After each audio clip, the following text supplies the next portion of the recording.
Well, Paul, another disappointing afternoon. I guess you feel really sorry for people who turned up more than about 50 seconds after the kick-off. Yeah, it's been the same for a few weeks now. It's not good enough. We know that, and all the players are doing at the minute is probably cutting their own throats with me, because this club deserves, and I deserve, a far better performance from them and a far better season from them. Than, as I said, we've spent them in the main protecting people, but I can't do that anymore.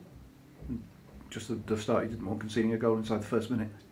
Yeah, I mean, for a team that's lacking probably a little bit of confidence, it doesn't help to not go and win the first header and let them have a free header, and then let them put in a very simple cross, and then stick your foot out and let them score what is a simple goal. And then Gosport were able to sit in then for the rest of the half, and we're not good enough at the minute to break anyone down, let alone Gosport. It looked like a frustrating afternoon for the front men.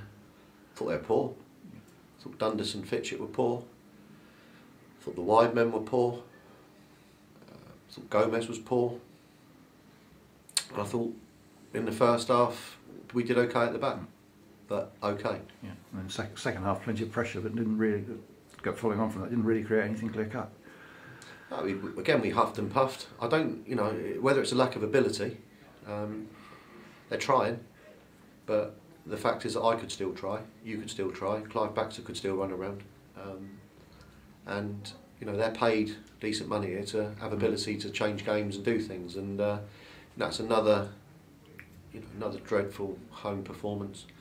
But the only thing I can look at, I can look in the camera and tell the supporters that we will get this right.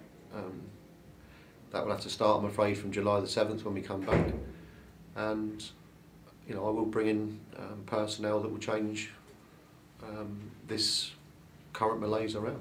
Feels a bit sorry for Glenn Southam today, back in the side. He seems to be trying to encourage people around him and making the effort. I feel sorry for him. Tony gets well paid, and he hasn't played for 6 weeks, so I don't feel that sorry for him.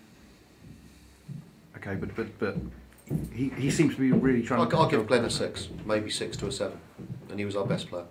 Okay, and just looking now away to Eastbourne next week. You just want to get an improved performance and try and pick something up down there. I'd like to score a goal. Yeah, that's an opening. A goal would be nice from him, wouldn't it? And I want to see people that can go past people with pace and pass the football.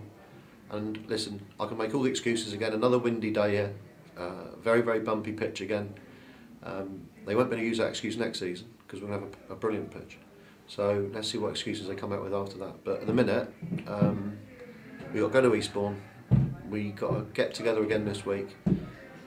But I'm spending most of my time at the moment watching other players. I'm just seeing Dan Wishart with a cast on his arm today. What's the situation with him?